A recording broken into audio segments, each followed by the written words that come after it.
Hi எல்லாருக்கும் வணக்கம். இன்றைக்கி கிராட்டிடியூட் சேலஞ்ச் டே 20. இன்றைக்கி நம்ம யாருக்கு நன்றி சொல்ல போகிறோன்னா, நம்ம கண்ணுக்கே தெரியாத ஆனால் அந்த விஷயம் இல்லைன்னா நம்மளால் வாழவே முடியாது அந்த விஷயத்துக்கு தான் நன்றி சொல்ல போகிறோம். என்னென்னு கெஸ் பண்ணியிருப்பீங்கன்னு நினைக்கிறேன்.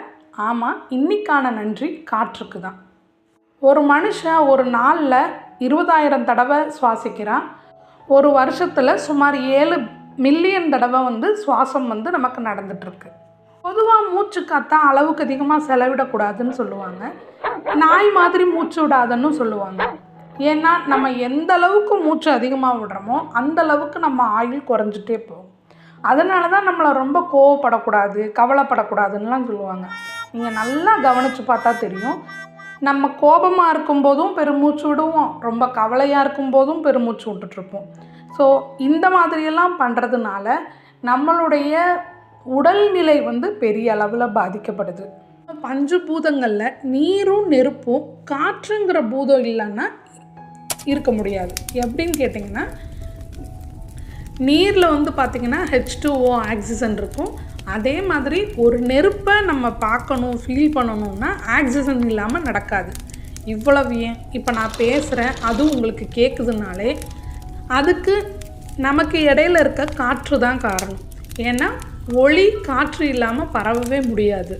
இப்போ நான் ஒரு விஷயம் சொல்கிறேன், இதை நீங்கள் மதம் சார்ந்த கருத்தாக எடுத்துக்க வேண்டாம். இப்போ சொல்லுவாங்க இல்லையா, நட்டக்கல்லும் பேசுமோ நாதன் உள்ளிருக்கிறான். அதாவது இறைவன் நமக்குள்ளே சுவாசமாக தான் இருக்கிறாரு. நமக்கு என்ன பிரச்சனை வந்தாலும் என்ன சூழ்நிலை இருந்தாலும் நம்ம கூட மூச்சு காற்று இருந்துக்கிட்டே தான் இருக்கும். அதை தான் கடவுள்னு சொல்கிறாங்க. அதனால தான் நம்ம என்ன தியானம் பண்ணாலும் எப்படிப்பட்ட ஆன்மீக பயிற்சிகளுக்கு போனாலும் நம்மளை மூச்சு காற்றை கவனிக்க சொல்லுவாங்க. ஸோ யார் ஒருத்தர் அவங்களோட சுவாசத்தை கண்ட்ரோல் பண்ணுறாங்களோ, யார் அவங்களோட எண்ணங்களை கண்ட்ரோல் பண்ண தெரியுதோ அவங்க எல்லாரும் தான் சித்தர்களாகவும் யோகிகளாகவும் இருக்காங்க. ஸோ பொதுவாக ஜீவசமாதிங்கிற பேர் ஏன் வருதுன்னு பார்த்திங்கன்னா, இந்த மூச்சு காற்று தான் நமக்குள்ளே இருக்கிற ஜீவன். அப்போது இந்த சித்தர்கள் யோகிகள் இவங்கெல்லாம் என்ன பண்ணுறாங்கன்னா, அவங்களோட மூச்சு காற்றை கட்டுப்படுத்தி அவங்களோட மரணத்தை அவங்களே தேர்ந்தெடுக்கிறாங்க. பொதுவாக மனுஷனுக்கு நவதுவாரங்கள் இருக்கிறதா சொல்லுவாங்க. ஸோ ஒருத்தவங்க மரணிக்கிறாங்கன்னா அவங்களுக்கு ஏதோ ஒரு வழியாக உயிர் வெளியில் போகும். ஆனால் இந்த சித்தர்கள் எல்லாம் என்ன பண்ணுறாங்கன்னா, அவங்களோட மூச்சு காற்றை தலைவலியாக அனுப்புகிறாங்க. அப்போது அந்த ஜீவசமாதிகள் எல்லா இடத்துலையுமே பார்த்திங்கன்னா அவங்களோட மூச்சு காற்று அந்த இடத்துல இருக்கும். அதாவது அவங்களோட வைப்ரேஷன் அந்த இடத்துல இருக்கும். இதை தான் சொல்கிறாங்க. நம்ம எந்த கடவுளை விரும்புகிறோமோ, யார் பேரை நிறைய தடவை துதிக்கிறோமோ அவங்களோட வைப்ரேஷன் நமக்கு கிடைக்கிது. அப்போ நம்ம எப்போ வைப்ரேஷனலி அலைண்டாக இருக்கிறோமோ அப்போது நமக்கு தேவையான விஷயங்கள் எல்லாம் ரொம்ப சுலபமாக நடக்குது.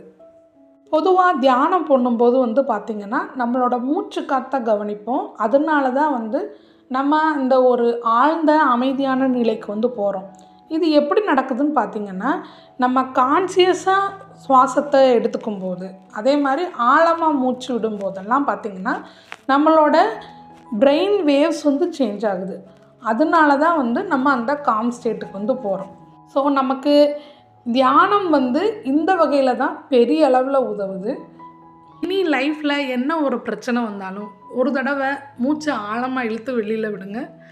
ஆமாம், நான் உயிரோடு தான் இருக்கேன், கடவுள் ஏன் கூட தான் இருக்கார், என்ன வந்தாலும் நான் அதை தாராளமாக ஃபேஸ் பண்ணுறதுக்கு தயாராக இருக்கேன் அப்படிங்கிறதோட உங்கள் அடுத்த வேலையை பார்க்க போயிருங்க. ஏன்னா கவலைப்பட்டால் நம்ம ஆயுசு குறைஞ்சிரும். தேங்க்ஸ் ஃபார் வாட்சிங். இந்த வீடியோ பிடிச்சிருந்தா லைக் பண்ணுங்கள், கமெண்ட் பண்ணுங்கள். வேறு யாராவது ரொம்ப கோபப்படுவாங்க, கவலைப்படுவாங்கன்னா அவங்களுக்கு இந்த வீடியோவை ஷேர் பண்ணுங்கள். தேங்க்ஸ் ஃபார் வாட்சிங்.